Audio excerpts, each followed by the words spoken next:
اعوذ باللہ من الشیطان الرجیم بسم اللہ الرحمن الرحیم قال له موسیٰ هل اتبعک علی ان تعلمنی مما علمت رشدا صدق اللہ العظیم رب اشرح لی صدری ویسر لی امری واحلل عقدۃ من لسانی یفقہوا قولی ربی یسر ولا تعسر وتمم بالخیر آمین یا رب العالمین۔ آج کے لیکچر میں ہم انشاءاللہ تعالی سورۃ الکہف کی آیت نمبر 66 کو گرامیٹیکلی انالائز کرنے کی کوشش کر رہے ہیں۔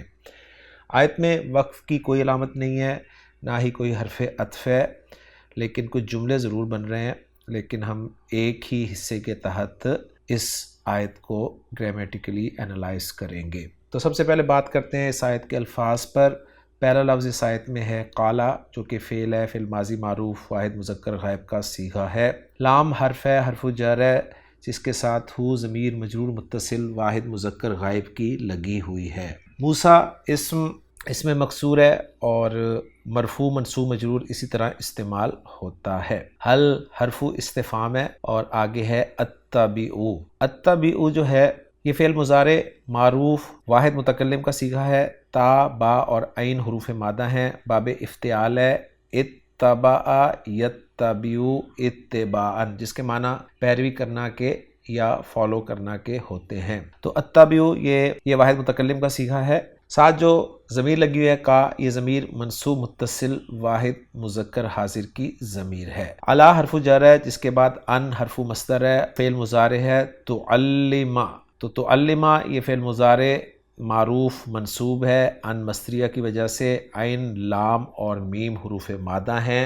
علامت مضارع پیش والی ہے تو باب تفعیل سے یہ استعمال ہوا ہے، کیونکہ درمیان والا حرف جو ہے وہ شد کے ساتھ ہے۔ علم یعلم تعلیما سکھانا، تو تعلم یہ واحد مذکر حاضر کا صیغہ ہے۔ نون جو ہے یہ نون وقایہ ہے اور اس کے بعد جو ہے وہ یا متکلم جو ہے ضمیر منصوب متصل وہ محذوف ہے۔ من حرف جر ہے، جس کے بعد ما اسم موصول آپ کو نظر آ رہا ہے بلو کلر میں۔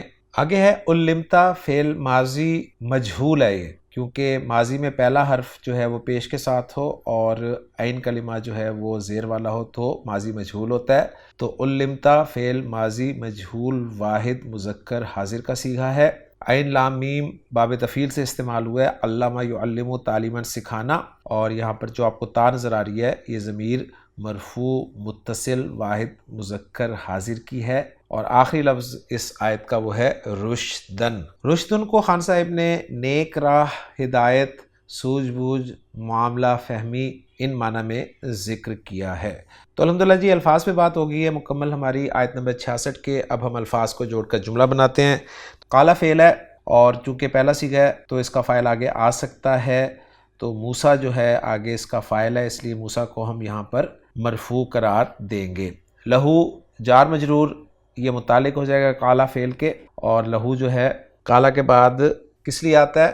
یہ جس سے کہا جاتا ہے اس کے لیے آتا ہے۔ تو قالا آ گیا، فاعل آ گیا، جس سے کہا گیا اس کا ذکر ہو گیا۔ اب کیا کہا گیا یا کیا کہا حضرت موسیٰ علیہ السلام نے، وہ مقول القول مفعول بہ ایک جملہ آ رہا ہے، وہ ہے حل اتبعک علی ان تعلمنی مما علمت رشدا۔ تو حل حرف استفہام ہے، آگے اتبعو فعل با فاعل ہے، انا ضمیر مرفوع متصل اس کا فاعل ہے، کا جو ہے یہ ضمیر مفعول کے طور پہ استعمال ہو رہی ہے، اور علی حرف جر ہے جس کے بعد ان مصدری آ رہا ہے، اور ان مصدریہ کے ساتھ صلۃ الموصول حرفی ہے۔ اب میں صلۃ الموصول حرفی کو انالائز کرنے لگا ہوں، وہ ہے تعلمنی مما علمت رشدا۔ تعلم فعل با فاعل ہے، انتا ضمیر مرفوع متصل اس کا فاعل ہے، نون وقایہ ہے، اور یا جو ہے ضمیر منصوب متصل مفعول بہ اول جو ہے وہ محذوف ہے۔ اس کے بعد من حرف جر ہے، جس کے بعد ما اسم موصول جو ہے محلاً مجرور ہے، اور ما اسم موصول کا صلۃ الموصول جو ہے وہ ہے علم۔ تو علمتا فعل مجہول با نائب فاعل ہے، تا ضمیر مرفوع متصل اس کا نائب فاعل ہو گیا، اور رشدن جو ہے مفعول بہ ثانی ہم قرار دے دیں گے تو علمہ کے لیے۔ گویا علمتا یہ صلۃ الموصول بن گیا، اور ما اسم موصول اپنے صلۃ الموصول سے مل کر محلاً مجرور من حرف جر کے لیے، اور من حرف جر اپنے مجرور سے مل کر متعلق ہو گیا تو علمہ فعل کے، اور تعلمنی مما علمت رشدا یہ صلۃ الموصول حرفی ہوا ان مصریہ کے لیے، اور ان مصریہ اپنے صلۃ الموصول حرفی سے مل کر محلاً مجرور ہوا علی حرف جر کے لیے، اور علی حرف جر اپنے مجرور سے مل کر اس کو حال قرار دیا گیا ہے کاف ضمیر مفعول بہ کی جو ہے نا اتبعو کا میں اس سے۔ یوں اتبعو فعل اپنے فاعل اور اپنے مفعول بہ سے مل کر جملہ فعلیہ ہو کر محلاً منصوب مفعول بہ مقول القول بنا قال فعل کے لیے، اور قال فعل اپنے فاعل اپنے مفعول بہ اور اپنے متعلق سے مل کر جملہ فعلیہ بن گیا۔ ترجمہ کرنا چاہیں ہم اس آیت کا اپنے الفاظ میں تو کچھ یوں ہوگا کہ قال لہ موسیٰ، موسیٰ علیہ السلام نے ان سے کہا حل اتبعک کیا میں تمہارے پیچھے چلوں علی ان تعلمنی مما علمت رشدا، اس حال میں کہ آپ مجھے سکھائیں اس میں سے جو آپ کو سکھایا گیا۔ تو یہ میں نے لفظی ترجمہ آپ کے سامنے کرنے کی کوشش کی ہے، باقی انشاءاللہ تعالیٰ اتھینٹک ترجمہ ہم دیکھ لیں گے۔ تو الحمدللہ جی ہماری ورکنگ مکمل ہو گئی ہے، اب اتنے سارے الفاظ کو جوڑ کر سمپل ایک جملہ فعلیہ ہی بنا ہے، اور محمود صافی صاحب کی ورکنگ بھی میں آپ کے ساتھ یہاں پر شیئر کر رہا ہوں، آپ دیکھ سکتے ہیں۔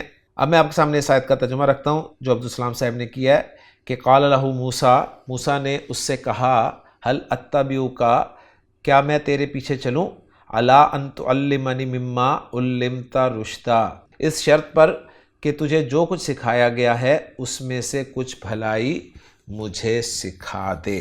تو الحمدللہ جی آج کے لیکچر میں سورۃ الکہف کی آیت نمبر 66 ہم نے گرامیٹیکلی انالائز کر لی ہے۔ انشاءاللہ تعالیٰ اگلے لیکچر میں اگلی آیت کے ساتھ آپ سے ملاقات ہوگی۔ سبحانک اللہم و بحمدک اشہد ان لا الہ الا انت استغفرک و اتوب الیک۔